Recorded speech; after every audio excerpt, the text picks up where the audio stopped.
Adobe ইলাস্ট্রেটরের সকল tools নিয়ে আমরা একটা নতুন কোর্স চালু করেছি, যেটা আপনারা একদম ফ্রিতেই পেয়ে যাবেন।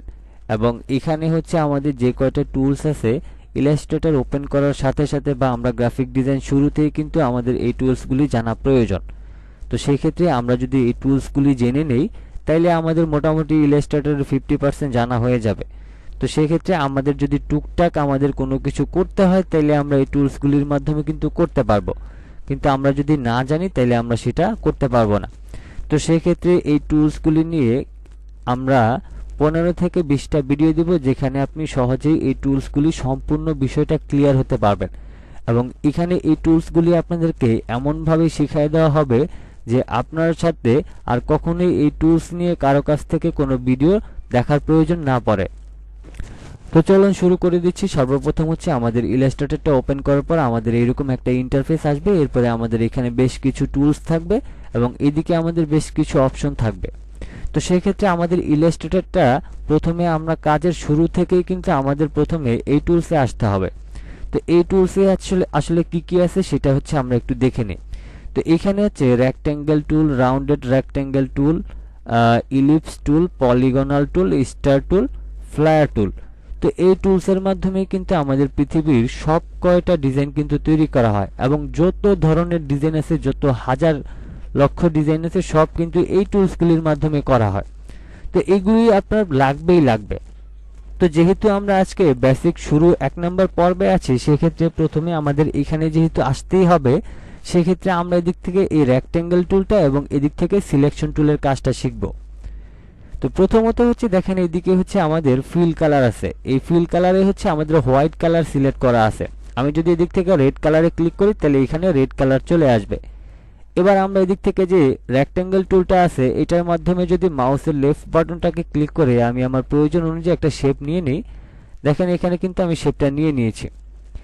এবার হচ্ছে দেখেন, এইখানে অনেক সময় আমাদের এই যে আর্টবোর্ড আছে, এখানে ধরেন রেড কালারের জায়গায় আমি যদি সাদা কালার দিতে চাই, দেখেন এখানে কালার কিন্তু আসতেছে না। এখানে আমাদের কালার আসতেছে না, এখানে আসতেছে না, এখানেও আসতেছে না। তো সেই ক্ষেত্রে এখানে আমরা আসলে কালারটা করব কিভাবে? তো এইটাকে আসলে কালার করার জন্য বা আমাদের এইটাকে কোনো একটা আকৃতির শেপ পরিবর্তন করার জন্য কিন্তু আমাদের এই সিলেকশন টুলটার ব্যবহার করতেই হবে। তো এখন নরমালি দেখেন, এখানে আমরা কিন্তু কালার পরিবর্তন করতেছি, কিন্তু কালার পরিবর্তন হচ্ছে না। কারণটা হচ্ছে আমরা এই সিলেকশন টুলের মাধ্যমে আমরা এটাকে সিলেক্ট করি নাই। দেখেন এটা কিন্তু এখন আনসিলেক্ট অবস্থায় আছে। তো আমরা যদি এই সিলেকশন টুলটাকে সিলেক্ট করে মাউসের লেফট বাটনটা এখানে ক্লিক করি, তাহলে দেখেন এটা যে সিলেক্ট হয়েছে সেটা কিন্তু আমরা বুঝতে পারতেছি। তো সিলেকশন টুলের কাজটা হচ্ছে মূলত এখানে আমরা ক্লিক দিলে এইটা আমাদের সিলেক্ট হবে। এরপরে যদি আমরা নরমালি এখান থেকে কালার পরিবর্তন করতে চাই, এখন কিন্তু ঠিকই কালার পরিবর্তন হবে। আগেরবার আমাদের কালার পরিবর্তন হয়নি, কারণ আমরা সিলেকশন টুলের মাধ্যমে এটাকে সিলেক্ট করি নাই। এখন এটা তো গেল কালার পরিবর্তনের বিষয়ে। তো সেই ক্ষেত্রে অনেক সময় দেখা গেছে যে আপনার এটাকে মাঝখান দিয়ে কাটা লাগতে পারে বা এটার শেপের পরিবর্তন করা লাগতে পারে।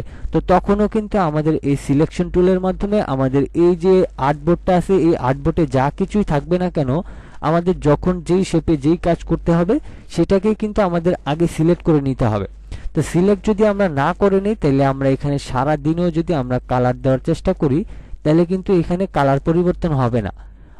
আমরা এখন যেটা বুঝতে পারলাম সেটা হচ্ছে যে সিলেকশন টুলের মাধ্যমে আমাদের এখানে যেই কোনো অবজেক্টই থাকুক না কেন বা আমরা যেই অবজেক্ট নিয়ে কাজ করি না কেন, সেটাকে আমাদের সিলেক্ট করে তারপর আমরা যদি এটার শেপ পরিবর্তন করতে যাই বা কোনো একটা কিছু আকৃতি পরিবর্তন করতে চাই, তখন আমাদের এখান থেকে আমরা যে কোনো একটাতে ক্লিক দিলে কিন্তু এটা পরিবর্তন হবে। এছাড়া আমরা যদি সিলেকশন টুলের মাধ্যমে এটাকে সিলেক্ট না করে কোনো কিছু করতে চাই, সেটা যেভাবে আছে সেভাবে কিন্তু থাকবে, কোনো পরিবর্তন হবে না।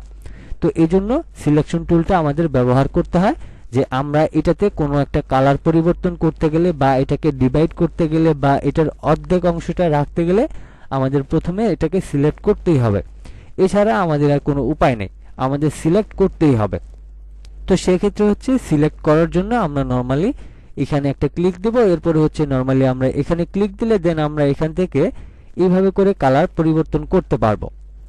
তো আমি চাচ্ছি যে এই যে আমাদের ইলাস্ট্রেটর যে বেসিক সকল টুলসের ব্যবহার নিয়ে যে আমরা একটা পর্ব শুরু করতে চাচ্ছি, এই পর্বগুলি আমি 5 মিনিটের বেশি করতে চাচ্ছি না এবং প্রতিদিন আমি একটা একটা করে টুলসই আপনাদেরকে শেখাতে চাই, যাতে আপনার প্রত্যেকটা বিষয় ক্লিয়ার হতে পারেন।